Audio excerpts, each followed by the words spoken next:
الحمد لله وكفى والسلام على عباده الذين اصطفى. أعوذ بالله السميع العليم من الشيطان الرجيم. بسم الله الرحمن الرحيم. إياك نعبد وإياك نستعين. ہم آپ ہی کی عبادت کرتے ہیں اور آپ ہی سے ہم مدد طلب کرتے ہیں.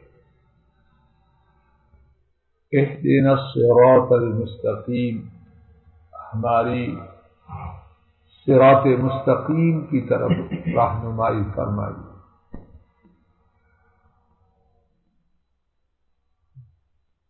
جن دو آیات کا ترجمہ عرض کیا گیا ہے ان میں سے پہلی آیت شریفہ کے حوالے سے کچھ ٹوٹی پھوٹی گزارشات مولا کریم کی توفیق سے عرض کی جا چکی ہیں. کچھ مزید بات ان دو میں سے پہلی ہی آیت شریفہ کے حوالے سے عرض کرنے سے گفتگو کا آغاز کرتا ہے. وَإِيَّاكَ نَسْتَعِينُ، اور ہم آپ ہی سے مدد طلب کرتے ہیں. ابھی ہم گھر پہنچے، بیٹی سے کہا بیٹی پانی لاؤ. ہم نے اس سے مدد مانگی یا نہ مانگی؟ پھر إِيَّاكَ نَسْتَعِينُ کدھر گیا؟ قبر پہ ایک شخص پہنچا، وہاں جا کے کہا میں پریشان ہوں، میری فریاد اللہ تک پہنچا. اس نے مدد مانگی یا نہ مانگی؟ تو کیا دونوں طرح کی مدد مانگنا ناجائز ہے؟ یا دونوں طرح کی مدد مانگنا درست ہے؟ یا ان دونوں میں کچھ فرق ہے؟ یہ کیا فرق ہے؟ ایک جائز ہے، ایک ناجائز ہے.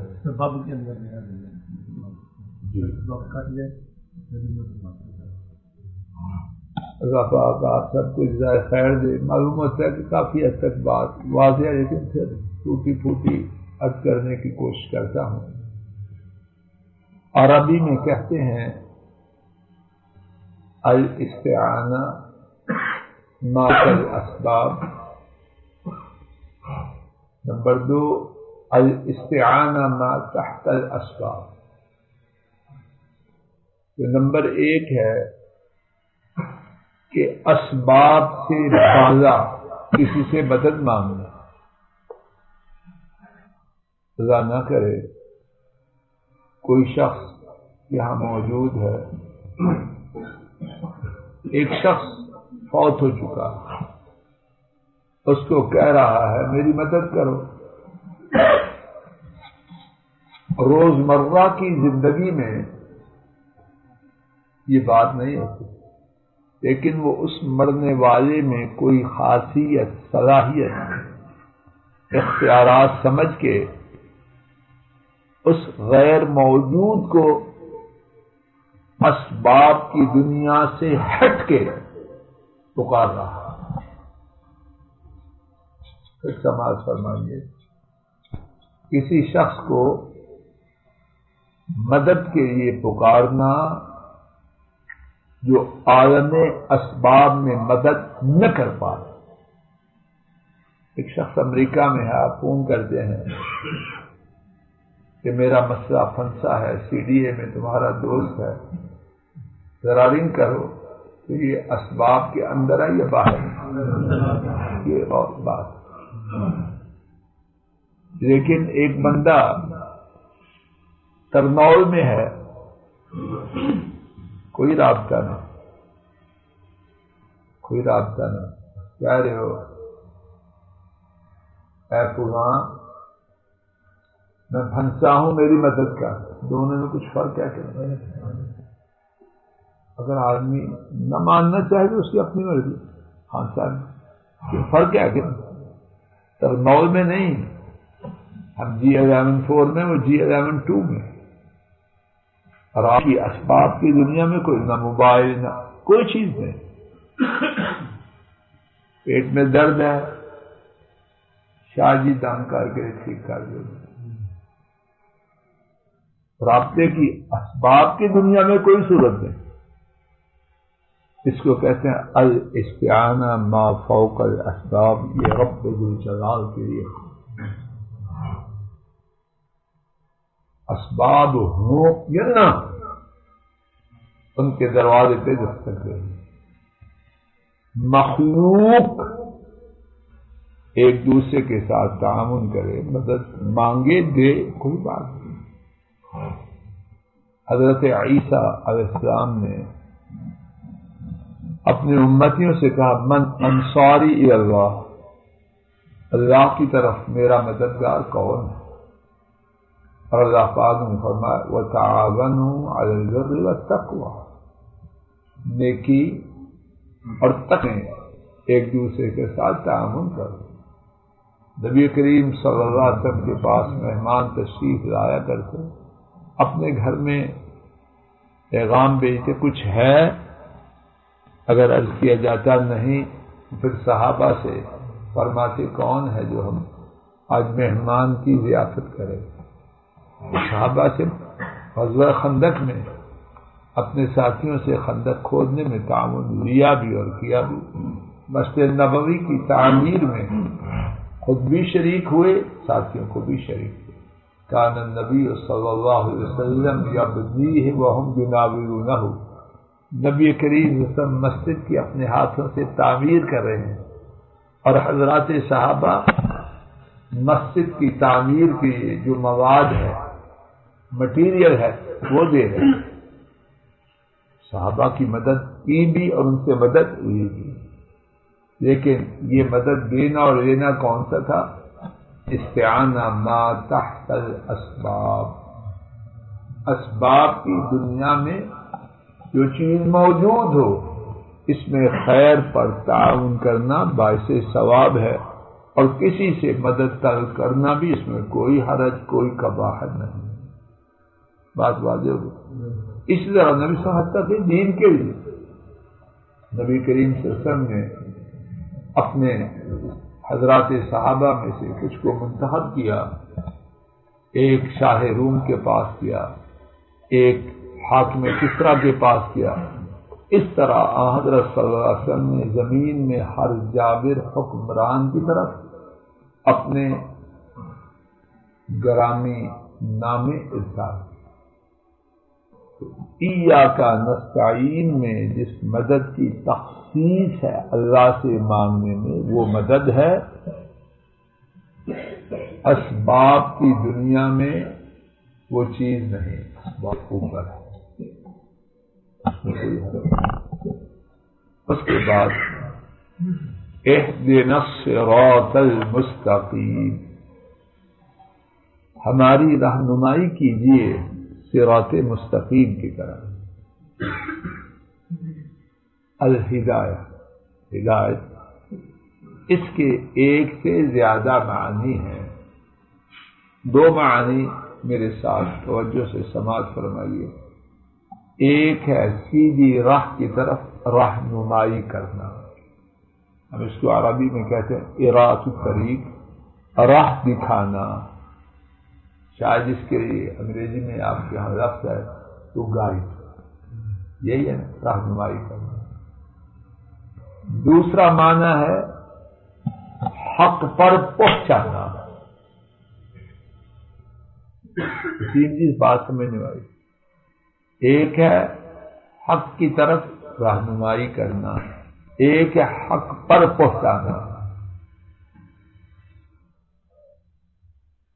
ان میں سے جو دوسری بات ہے، اللہ اکبر، اللہ اکبر، سبحان اللہ، اللہ پاک وحدہ لا شریک، اور ان کی توحید بات بات میں اجاگر ہے.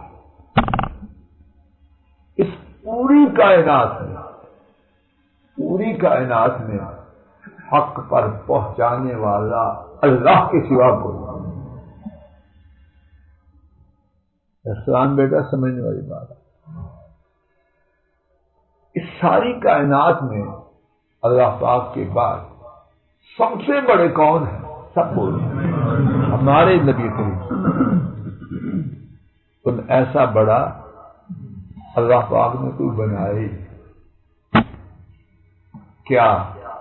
انہیں اللہ پاک نے اس بات کا اختیار دیا کہ وہ لوگوں کو حق تک پہنچا دیں۔ آئیے سورہ القصص 20واں پارہ صفحہ 393۔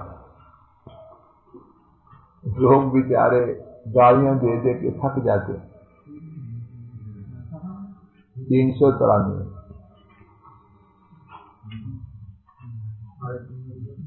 جی میں عرض کرتا ہوں 56۔ سنیے بات جو میں کرنے لگا ہوں۔